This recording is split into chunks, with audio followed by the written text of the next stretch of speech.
Hi everyone, it's Miss Basega. If you haven't used one of these review packet video resources before, then stop right now. Here's what you need to do before you watch this video. At this point, you should have already done all of the problems, or at least tried all of the ones you can. You should have already checked the key and highlighted things that you might need extra help on. And then don't watch this whole video from start to end, only watch the parts that you're struggling with. That'll save you some time. So let's get started. First off, number 1. In this case, this is a vibration around an equilibrium point, and simple harmonic motion only occurs when the restoring force is proportional to displacement. Now, think about this in terms of a spring. The more you stretch a spring away from its equilibrium point, the larger the force trying to hold it back. The farther the distance x, your displacement, the more the spring force tries to bring you back towards equilibrium. The spring force is the restoring force, so as x goes up, force goes up, and that causes the mass to move back towards the equilibrium point.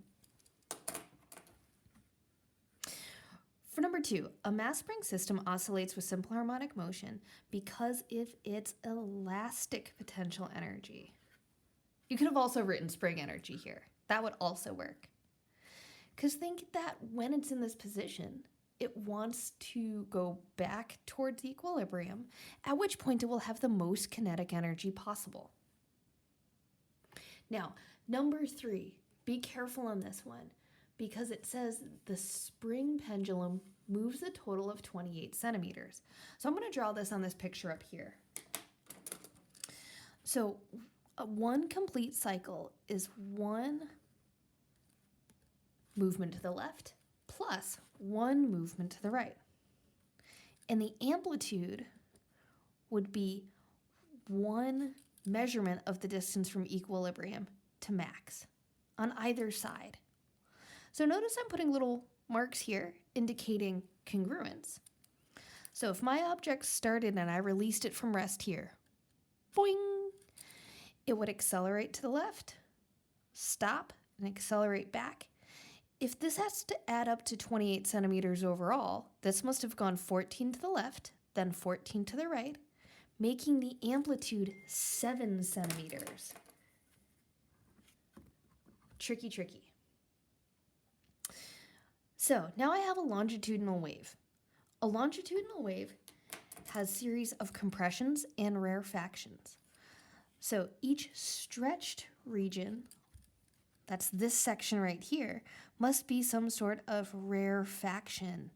A rarefaction is a section of a longitudinal wave with lower than average pressure, indicated in this case by the wave fronts being farther and farther apart. Or my bad, the slinky coils being farther apart. So now I have two sound waves passing through the same medium. Get your highlighter out for a second. If they have the same medium, what do they have the same of? They automatically have the same speed, the same wave speed. So our two sound waves are traveling the same speed but have different wavelengths. They must have different wavelengths because there are different frequencies. Use our wave equation for this. They have the same speed. So if they have different wavelengths, they must have different frequencies. These are inversely related. They obviously aren't different types of waves. They're both sound waves. The amplitude doesn't affect either frequency or wavelength. And the nature of the medium, they're going through the same medium. So it's definitely C. For number 6, I'm going to draw a 2-meter long stretched rope fixed at both ends. And it's going to produce standing waves that split this 2-meter long rope up into harmonics. So in this case, the first harmonic would be, let's put in L is 2 meters, and N is equal to 1, the first harmonic. The first harmonic would be 4 meters long. So D, check, is produced by this string. It would be this pattern. Let's see the second harmonic.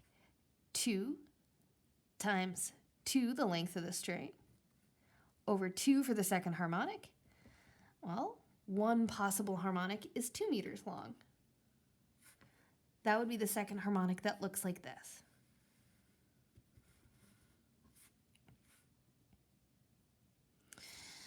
The third harmonic would be 2L over 3, so 4/3. Ooh, that is not one that's on the list, so all right, keep going. The next wavelength up would be 2 times L over 4, or 1 meter long. So it looks like so far all of them have worked except for C. C must be the one that does not get produced by this pattern.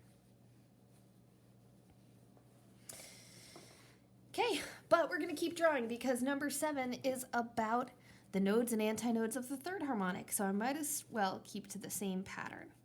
The third harmonic would be 3 complete antinodes, 3 complete up and downs. But how many nodes is that? That's 1, 2, 3, 4. And in a guitar string, this would represent where you put your finger, and the other would represent where the bridge of your guitar is.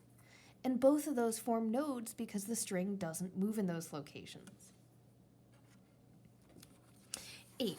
Sound waves are longitudinal waves. 9. The region of sound where the density and pressure are greater than normal is actually just the opposite of question 4, which we just answered, right? Rarefaction is the low pressure section, so compression is the high pressure section.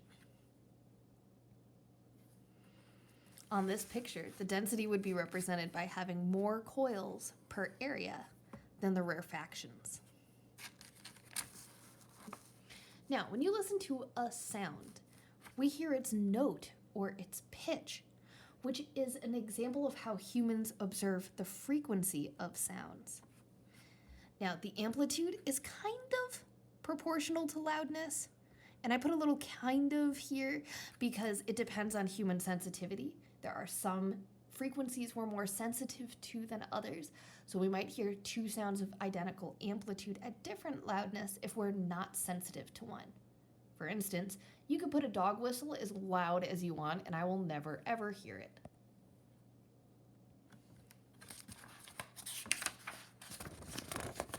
So many pages. Okay, in general, sounds travel faster through solids than anything else. So how about we go with sounds travel faster through solids than gases? That's because sound is a longitudinal wave, and in order to travel, its particles need to collide with each other, and this happens faster if the particles are bonded together. 12 is asking about the Doppler effect. The train is moving towards the observer. So if our observer is here and the train is moving towards them, then 1, they should move, and 2, that makes the wave fronts close together up front. Short wavelength, high frequency. The person that's sitting on the train hears the same frequency that the horn's actually putting out. So the sound from the train as heard by the observer is higher in pitch, that is higher in frequency, than the sound heard by the passenger on the train. This unit we didn't get a chance to talk about timbre, so it's probably not that. Hint, guys, if you haven't seen a word before, it's probably not that. Right? We know it's not the same because there's relative motion, and there has to be the Doppler effect in this case. So between higher or lower, I would draw out my picture to figure out shorter wavelength, higher frequency. This person would hear a higher frequency. And they should probably also move. Okay, Doppler effect occurs with all waves. All waves experience the Doppler effect, just like all waves refract and reflect and transmit and absorb. When the frequency of a force is applied to a system and matches the natural frequency, this is called resonance. When you push a person at a swing, you push them at the natural frequency that the swing wants to oscillate at. That makes resonance because it makes their amplitude go higher and higher. That's why in a swing you can't just kick randomly. You have to kick with a specific beat. For 15, the wavelength of the fundamental frequency is twice the length of the string. We know it's not A or B because the fundamental frequency is special. The fundamental frequency only represents half of a wave. Remember, a wave is one complete up and down, and this is only one up. The wave gets finished all the way out here. All the way out here. So that is 2L, and if you'd like to try this out for yourself equation-wise, 2L over 1 equals 2L. The wavelength of the first harmonic is twice the length of the string it's on. Finally, the quality of a musical note of a certain musical instrument results from its combination of harmonics. Some of these just don't make sense, guys. 16, an instrument, one musical instrument, cannot have multiple fundamental frequencies from the same tone. The fundamental is only the first frequency, so you can't have more than one of those. Sound is not a transverse wave. And they all have the same speed because all of the sounds produced by your instrument are going to travel in the same medium, and the medium changes the wave speed. For 17, at A shows one wave with positive amplitude and one wave with negative amplitude. A must show destructive interference. But at D, both of the waves have an amplitude in the same direction. To be fair, that amplitude is both down, but that is still constructive interference. They make a wave whose amplitude would be larger in the negative direction than either one of those combined. In fact, if we math this out right here, red has an amplitude of negative 2.5, blue has an amplitude of negative 2.5. When they get added together, they would make an amplitude of negative 5.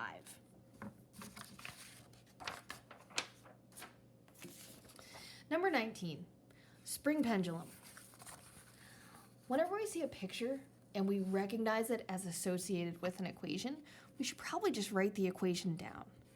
The equations are there to help us shortcut so that you don't have to memorize all the relationships. We can simply look at the equation and see there that if the spring constant is increased, that would make it time period divided by a larger number in the denominator. Dividing by a larger number makes it smaller. And then I can come up with a justification after. If the mass is increased, that would be like multiplying by a larger number, so that would increase the time period. Oh, and none of these things in this equation have to do with amplitude. So that can't change the time period. So now let's go back and do some justification. I use my equation to figure out the pattern, but now let's explain it. Having a more massive object means it's harder to pull back and forth, harder to vibrate this object. Think of it as like the heavier object has more inertia. Harder to vibrate, heavier object. As a result, it goes slower. And since it goes slower, it takes more time. More time means larger time period. Mass goes up, time goes up. Heavy objects move slower. But if K goes up, why would that make it go faster? Well, that would go faster because the spring constant is larger. This is a stiffer spring, and a stiffer spring is capable of a larger restoring force. And if you pull with a larger force, that makes an object go faster. So K is bigger, spring force is bigger. Larger force makes this oscillate faster, and a faster oscillation means less time. So if k goes up, time period goes down. It's not exactly an inverse because of that square root, but they do affect each other in this way. And the amplitude of the pendulum doesn't change the time period at all. It doesn't show up in the equation. It wasn't a relationship when we plotted in our graph. When we plotted it originally, when we did this lab, right? We dropped it from different positions and saw that it took the same time pretty much no matter what. So, in this case, let's take a look at the other type of simple harmonic motion. Both of these are simple harmonic motion because both the spring pendulum and string pendulum have some sort of restoring force that wants to return an object to equilibrium. For number 20, this is a long, 2 meter long cable with an 8 kilogram bowling ball. And if you're not in the habit of drawing pictures when it's not given to you, you should do that. Because if I look at this picture now, I associated it in my brain with this time period equation having to do with the time period of oscillation of a pendulum. So let's calculate. That's 2 pi square root of L over G. L is the length. G is 9.8. I had somebody the other day ask me, can I put in, do I need to put in 8 times 9.8? Do I need to put in the number of newtons? We did that a lot back in the day.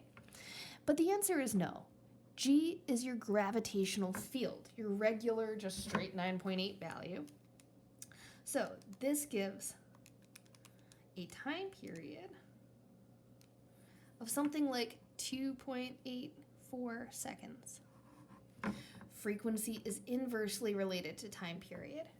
And if you're a person that's still struggling to figure out when do I use what equation, by all means, write down the other equations with frequency in them. This one doesn't apply because that would only be for harmonics of a standing wave. So we know that's no good. We know this one doesn't apply because that's the wave equation, and a pendulum is not a wave. It is a repeating motion, but it is most certainly not a wave. So, frequency then, I know the time period. This is the frequency equation I can use because it's the only one whose values I know. Notice that's just a number 1 on the top. No units, no nothing crazy here. So this would be 1 divided by 2.84, and that gives a frequency of something like 0.35 hertz. And if you want to double check your logic here, this means that each oscillation takes 2.84 seconds to go there and back again. So in 1 second, it only travels through part of this motion, a fraction of a there and back again, a fraction of this cycle. So I should have a fraction of a frequency, a fraction of a hertz. Okay, just like in 19C, amplitude doesn't affect period. It doesn't show up in the equation. And this is only true for small angle oscillations. So in this case, we figured this out in our lab. For small angles, for theta less than about 15 degrees, time period doesn't depend on amplitude. Similarly, do you see mass in this equation anywhere? If the mass is doubled, that has 0 effect on this value. We found in our lab that if you change the mass, it does literally nothing to the time period. So if the mass is doubled, nothing. No change. So how would I make the frequency of this higher? To make the frequency higher, remember this inverse relationship here. Frequency higher means time period down. If this is a faster oscillation, each one should take less time. This equation suggests I have 2 options. In order to take less time, I could have a shorter string, or, okay, ridiculous one, or a larger gravity, a larger gravitational field. If I brought this to Jupiter or the sun, or Saturn. It would be very bad, but it would have a larger gravitational field and it would oscillate with a larger frequency in a smaller time period. There are no other changes you can make here. So be careful you didn't say increase the mass, and you didn't say push harder, and you didn't say increase the amplitude. None of those changes affect the time period. Time period for the small angle approximation depends only on length and gravitational field. So then, slinkies. In order to make a transverse wave, and imagine you're watching this from above, right? In order to make a transverse wave, we had our slinky. And I'm drawing out the grid of the floor right here, so you imagine we're watching it from above. And let's say I had person A. There's their smiling face. And person B. There's their smiling face. In order to make a transverse wave, person A took their hand and moved it back. Sorry, let's go up and down. One tile. That produced a transverse wave pulse with an amplitude of 1. That wave would travel down the slinky, would travel down the slinky, reflect off the barrier, and bounce back. In order to make a transverse wave pulse, the amplitude, the direction that this person moved their hand up and down. And as a result, the wave traveled to the right. The amplitude is perpendicular to the velocity in order to create a transverse wave pulse. And remember, when we did this in class, how I help us remember this is transverse is perpendicular. Capital T looks just like that symbol. And similarly, longitudinal. Longitudinal has those two L's. Parallel. A transverse wave has amplitude perpendicular to velocity. Longitudinal wave is parallel. So how would person A move their hand here? Person A would take their hand and move it right and left in order to create a wave. And since this is a wave pulse, we're going to only show one section of really high compression as opposed to it repeating over and over like normal. That longitudinal wave would travel from person A to person B, reflect and come back. In order to make this wave, they moved their hand parallel to the direction of velocity. The wave traveled to the right, the person moved their hand right and left, parallel. Question 22 is asking us to relate wavelength, frequency, and speed. If you're a person that often gets stuck on what equations work, let's do our knowns and unknowns. The frequency is 600 hertz. The wavelength is 0.57 meters in air. So we want to relate that to the speed of sound. We're trying to find the speed. Put a little box around the speed here. So I need some equation that relates frequency, wavelength, and speed. And that is the wave equation. Knowns and unknowns. Equation, now let's substitute. Wavelength is 0.57. Frequency is 600. That puts the speed of sound in air as 342 meters per second.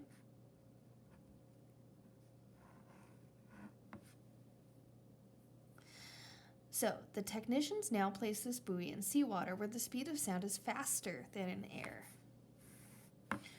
Now we want the frequency and wavelength as it goes into this new medium. Notice this wave went from air to water.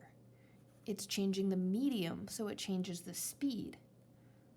When it changes the medium, it changes the wavelength, but it does not change the frequency. So let's do our knowns and unknowns for this problem. We know the speed, that's 1500. The frequency also stays the same. It's still the same 600 hertz sound. Think of it as like this buoy is making this sound, whether it's out of the water or in the water. find the new wavelength. Right. So to find wavelength, I need to relate wavelength, frequency, and speed again. So wave equation, substitute, divide by 600 on both sides, and solve. So that's 2.5 meters. So let's check this for a second. As it goes from air to water, refraction occurs. That's a change in medium. Accompanied with that change in medium is also a change in wavelength. When the speed is low, the wavelength is small. When the speed is high, the wavelength is big. We will come back to that repeatedly in light, so don't forget it. Wave basics. So you should be able to draw all sorts of things about waves right here. Amplitude is the distance from equilibrium to the crest or equilibrium to the trough. So let's draw all those amplitudes out here. One wave is one complete up and down. So I can draw a wavelength from crest to crest. That's what I prefer. That's what I usually draw, though I guess you could also do from trough to trough or from equilibrium to equilibrium point, all the same. So if each picture represents 1 second of time, which has the longest period? Well, if each one is 1 second of time, then wave B completes 2 cycles in 1 second. And wave A completes 1, 2, 3, 4 cycles in 1 second. Thus, wave A's period is 1/4, or 0.25 seconds. And wave B's period is 1/2, or 0.5 seconds. The wave with the longest period is wave B because it takes the longest amount of time, half a second, to complete 1 cycle. Oh, in which case, perhaps maybe I should have asked D first, right? The one with the higher frequency is the one that completes more cycles in that 1 snapshot of time. More cycles per second was A. It completed 4 cycles in that 1 second of time. So wave A has a higher frequency than B, thus B has the longer period.